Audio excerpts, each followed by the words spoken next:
का महात्म्य।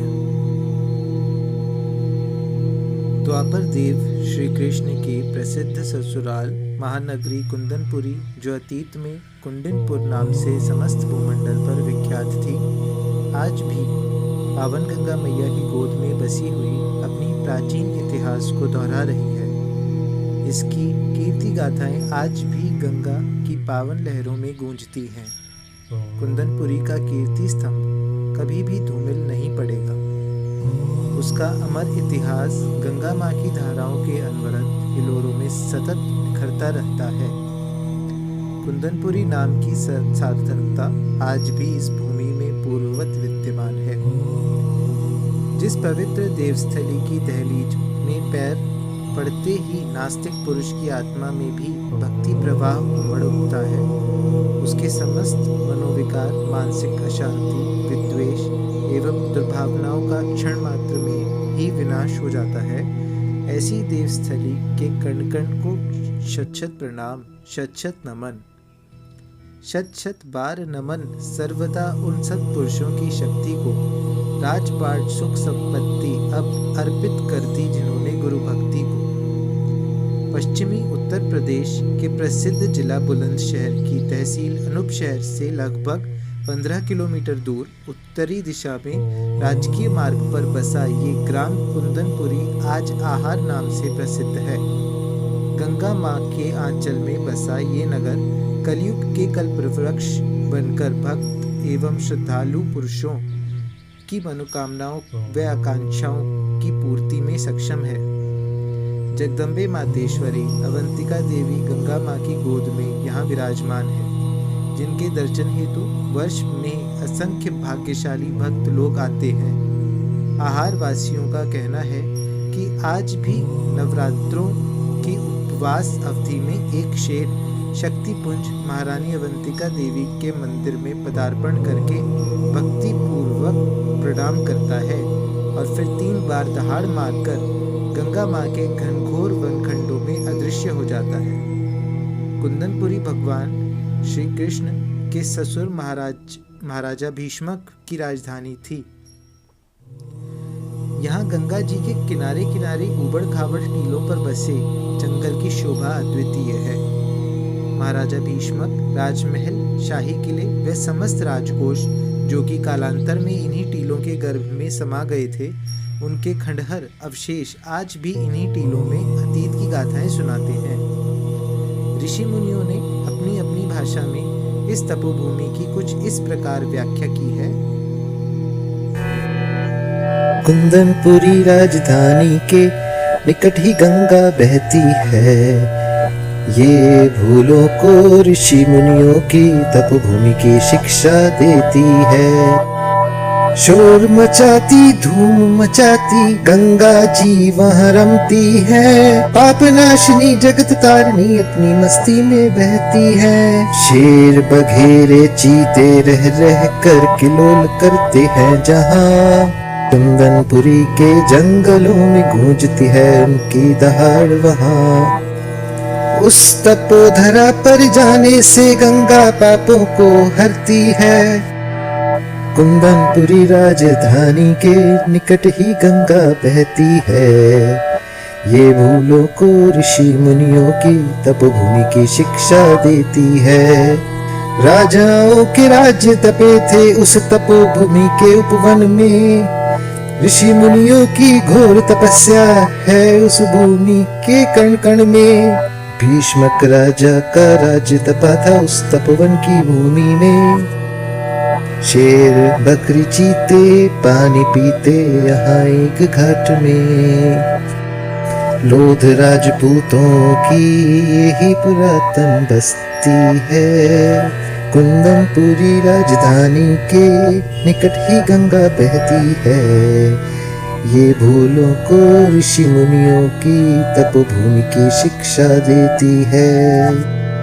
किले के ऊपर तोप रखी थी, आकाश में धुआं उड़ता था। 10 फुट ऊंचा राज सिंहासन भीष्मक राजा का चमकता था। हाथी घोड़े फौज रिसाले संगीनों का पहरा था।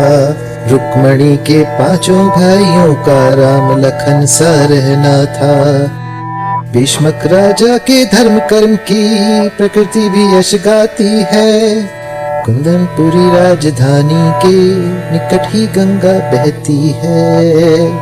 ये भूलों को ऋषि मुनियों की तपभूमि की शिक्षा देती है। उसी भूमि पर सीता जी ने रुक्मणी का अवतार लिया था।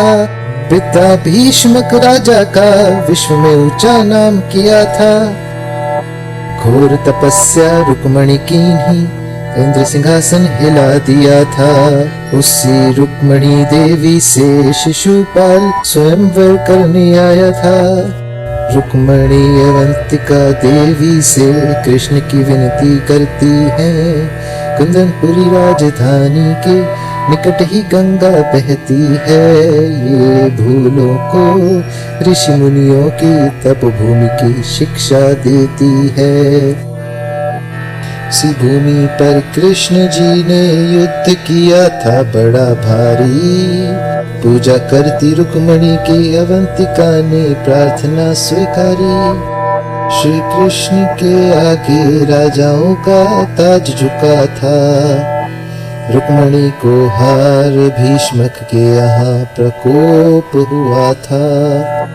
गंगा मैया जोश में आकर भीष्मक किले पर चढ़ती है। कुंदनपुरी राजधानी के निकट ही गंगा बहती है। ये भूलों को ऋषि मुनियों की तपभूमि की शिक्षा देती है। भगीरथी गंगा जी ने भीष्मक किले पर हमले किए थे। किले खजाने काट काट कर अपने गर्भ में समा लिए थे। ये दीन दशा देख कर भीष्मक मन में हैरान हुए थे। किले खजाने कटे देख कर मन में अति परेशान हुए थे। हार कर भीष्मक रानी गंगा और गुरु से विनती करती है। कुंदनपुरी राजधानी के निकट ही गंगा बहती है। ये भूलों को ऋषि मुनियों की तपभूमि की शिक्षा देती है। उसी हारी हुई भूमि का नाम सोच कर आहार धराया था। तभी भीष्मक पुत्र रुक्मी ने भोज कर दरावर नगर बसाया था। राजा रुक्मी ने भोज कर दरावर में एक छत्र राज्य किया था। उसी भीष्मक कुल में हित राम ने जन्म लिया था। गणेश चंद्रानंद जी की मातृभूमि सदा ही को जपती है। कुंदनपुरी राजधानी के निकट ही गंगा बहती है। ये भूलों को ऋषि मुनियों की तपभूमि की शिक्षा देती है।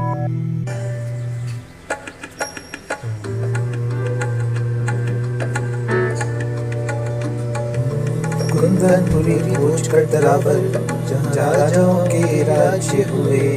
गंगा जी के आंचल में है ये युग युगों से बसे हुए।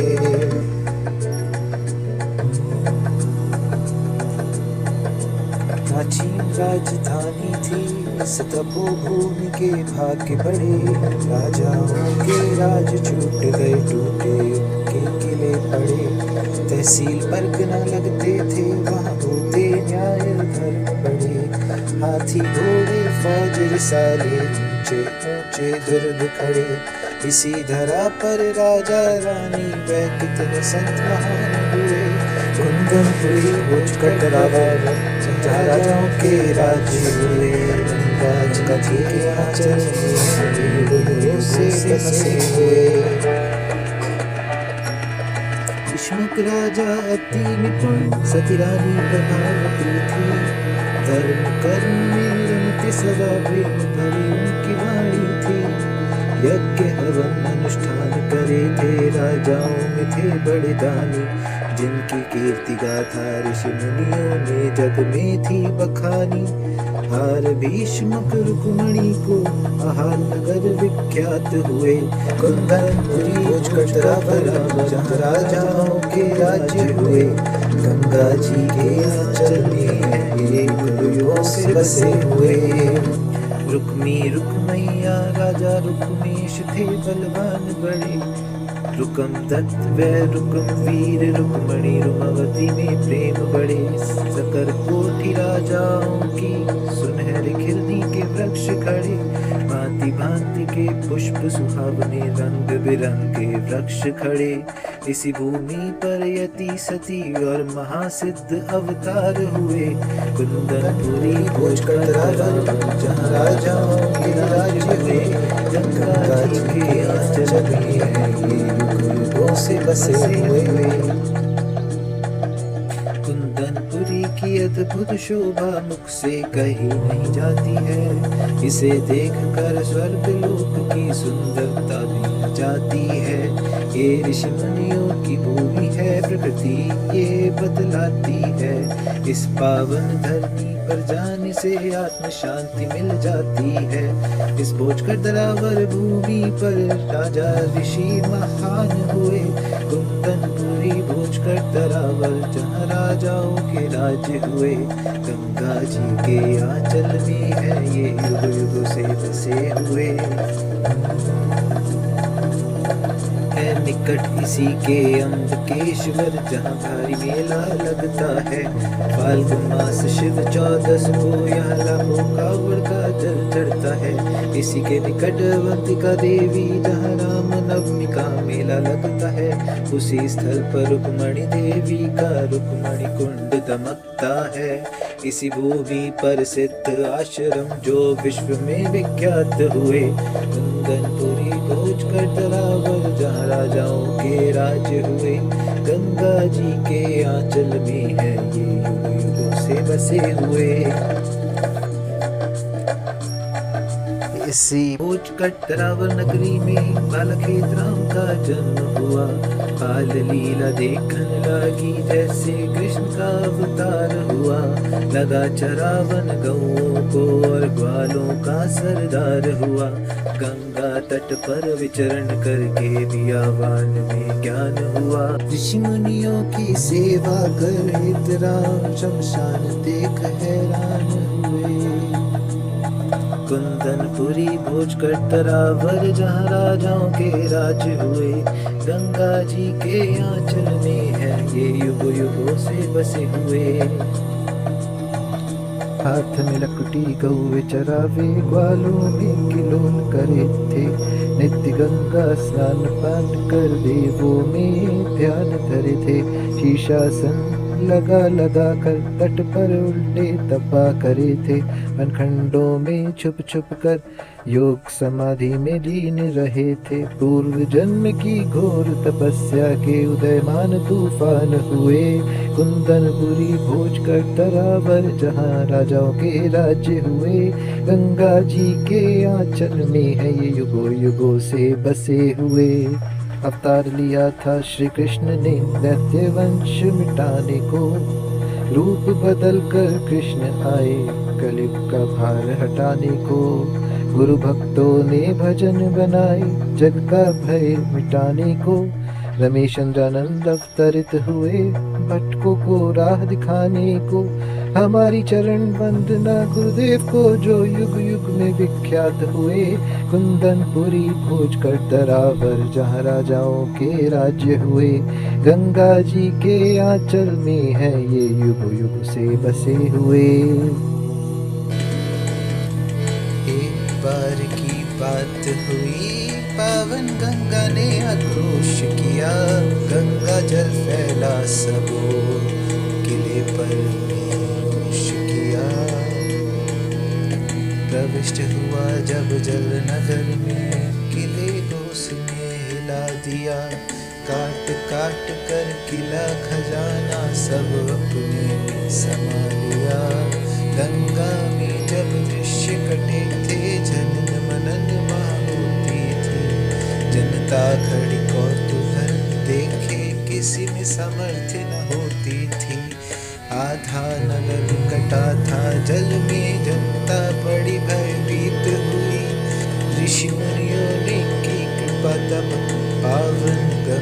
शांत हुई।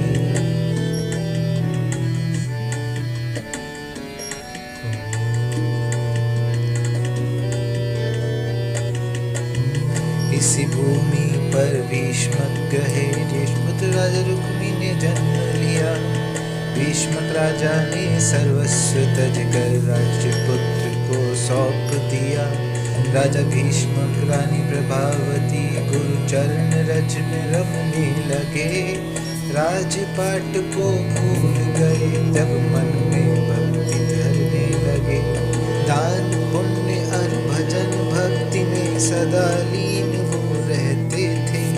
गुरुजनों और ऋषि मुनियों की सेवा में तत्पर रहते थे। रुक्मेश और रुक्मैया भाई राज्य की सेवा करते थे। फौज फर्रा की देख रेख में पूरी दृष्टि रखते थे। रुकम दत्त और रुकम वीर थे महावीर बलवान बड़े बड़े बड़े बलवानों के उन्होंने शरणे थे मान हरे। रुक्मणी व रुमावती दोनों बहनें कहलाती थीं। अवंतिका देवी के पूजन को नित्य मंदिर में जाती थीं। बड़े बड़े महाबली हो गए महीप भूप, ग्रंथों में जिनके यश प्रताप गाए हैं। प्रियव्रत राजा रथ चक्कर से समुद्र भये, राजा पृथु दान गिरि कंचन कराए हैं। राजा रीच जैन एक छत्र राज कियो, सकर दिलीप के सुयश नैन बिछाए हैं। हिरण्याकुश ऐसे भयो हरि नाम को छुड़ाए दियो, हिरण्याक्ष फिर पृथ्वी चटाए कर लाए हैं। बाणासुर सहस्र बाहु बाली जामवंत बलि, पवन पुत्र वीर जो उखाड़ने लाए हैं। परशुराम पंथ भीम भीष्म सरीखे वीर, बाणन के मार्ग स्वर्ग को बनाए हैं। रावण राजा ऐसे 20 बाह 10 शीश जाके, कर्ण कुबेर इंद्र काल जीत लाए हैं। राजा दुर्योधन की करत पखेरु छाय, 11 अक्षोहिणी दल कुरुक्षेत्र में बिताए हैं। पर भूमि कहत रही मैं ना भई टस से मस, मुझे संग ना ले गए विश्व के महान वंश। मेरी मेरी कहकर सब मुझ में समाये हैं, रोधवंश कश्यप पुत्र भोजकर रावर भूप। क्षत्रिय कुल पूर्वजों की परंपरा के अनूठे रूप, कहत योगी रमेश सनन ये योग ग्रंथ में लिख दियो। अमर गाथा भोजकर रावर की वहीं अब छोड़ आए हैं। राजा भीष्मक के 5 पुत्र रुक्मी, रुक्मैया, रुक्मेश, रुकमदत्त व रुकमवीर थे तथा 2 पुत्रियां रुक्मणी व रुमावती थीं। रुक्मणी परम सुंदर तथा धार्मिक प्रवृत्ति की थीं। जब वह सयानी हुई तो एक दिन नारद जी कुंदनपुरी आए। उन्होंने रुक्मणी का हाथ देखकर कहा कि पुत्री, तेरा विवाह तो द्वारकाधीश महाराज श्री कृष्ण जी के साथ होगा। तदुपरांत नारद जी ने द्वारकापुरी जाकर यदुवंशी महाराज श्री कृष्णचंद्र जी से भीष्मक पुत्री रुक्मणी के सर्वगुण संपन्नता की व्याख्या की। फलस्वरूप उनके हृदय में भी रुक्मणी के प्रति प्रेम उत्पन्न हो गया। इधर कुछ याचकों ने भी राजा भीष्मक के पास कुंदनपुरी में जाकर श्री कृष्ण चरित्र का यशोगान किया। अपनी अटारी पर बैठी रुक्मणी ने भी यह सब सुना। उसके हृदय में भी श्री कृष्ण जी के प्रति अगाध प्रेम उत्पन्न हो गया। श्री कृष्ण जी का यशोगान सुनकर रुक्मणी श्री कृष्ण जी के ध्यान में ऐसी डूब गई कि वह रात दिन उन्हीं का स्मरण किया करती थी और देवी माँ अवंतिका जी की आराधना करके यह वर मांगती थी कि श्री कृष्ण जी ही मेरे पति हों। उधर राजा भीष्मक का बड़ा पुत्र रुक्मी अपनी बहन रुक्मणी का विवाह चंदेरी के राजा शिशुपाल, जो कि अत्यंत बलवान था, उसके साथ करना चाहता था। भीष्मक का छोटा पुत्र रुक्मेश इस विवाह को श्री कृष्ण जी के साथ करना चाहता था। अंत में युवराज रुक्मी के आग्रहानुसार रुक्मिणी का विवाह शिशुपाल के साथ होना निश्चित हो गया। यह सुनकर रुक्मिणी व्याकुल हो गई। इसका पता जब श्री कृष्ण जी को चला, तुरंत उन्होंने अपने दारुक सारथी द्वारा रथ मंगवाया और कुंदनपुरी के लिए प्रस्थान कर दिया। पीछे पीछे बलराम जी भी अपनी सेना सहित चले आए। इधर मगध नरेश, जरासंध व शिशुपाल भी अपने 50,000 शूरवीर सैनिकों को लेकर वहां पहुंच गए। घमासान युद्ध हुआ। जरासंध व शिशुपाल के शूरवीर मुंह ताकते रह गए और श्री कृष्ण जी उन सब के बीच में से रुक्मिणी को इस प्रकार ले गए जैसे सिंह गीदड़ों के झुंड में निर्भयता पूर्वक घुसकर अपना शिकार उठाकर ले जाता है। देखते ही देखते श्री कृष्ण जी का रथ दूर निकल गया। सभी योद्धागण सावधान होकर उनके पीछे दौड़े। उस समय रुक्मिणी जी को घबराई हुई देखकर श्री कृष्ण जी ने कहा, हे रुक्मिणी, तू चिंतित मत हो। मैं द्वारकापुरी पहुंचकर तेरे साथ शास्त्रानुसार विवाह करूंगा। मैं कोई अनर्थ नहीं कर रहा हूँ। मैं तुम्हारा हरण नहीं कर रहा। मैंने तो अपने एक भक्त की पुकार सुनी है। जब भी मुझे मेरा कोई भी भक्त सच्चे मन से याद करता है तो मुझे उसकी भक्ति के वशीभूत होकर उसकी सहायता के लिए आना ही पड़ता है। अपने सच्चे भक्त की पुकार सुनना ही मेरा परम कर्तव्य है। इतना कहकर श्री कृष्ण जी ने अपने गले की माला उतारकर रुक्मिणी जी को पहना दी। इधर श्री कृष्ण जी ने रुक्मी व उनकी सेना को और उधर बलराम जी ने जरासंध व शिशुपाल तथा उनकी समस्त सेना को तहस नहस कर दिया। इस हार के बाद राजा भीष्मक के बड़े पुत्र युवराज रुक्मी को इतना दुख हुआ कि उसने अपनी राजधानी कुंदनपुरी को सदैव के लिए त्यागने का प्रण कर लिया। उधर पावन गंगा माँ ने भी आक्रोश किया और कुंदनपुरी को काट काट कर अपने प्रवाह में सजल करना आरंभ कर दिया। अतः राजधानी के नए स्थान की खोज शुरू की गई। राजा रुक्मी ने कुंदनपुरी के समीप ही एक ऊंचा, पुराना व अत्यंत रमणीक टीला देखा। इस टीले की शोभा देखते ही बनती थी। यहाँ मनमोहक फूल, फल व प्रकृति का बसेरा था। ऐसा लगता था कि प्रकृति ने अपना सर्वस्व यहाँ पर संजोकर रखा है। राजा इस स्थल को देखकर अत्यंत प्रसन्न व प्रभावित हुए और उन्होंने अपनी राजधानी यहाँ स्थानांतरित कर दी। आगे चलकर इसी स्थान का नाम भोजकट दरावर पड़ा। इसी पावन भूमि पर कालांतर में स्वामी रमेशचंद्रानंद जी महाराज देवी माँ सोमती की भुवन कोख से बालक हेतराम के रूप में अवतरित हुए।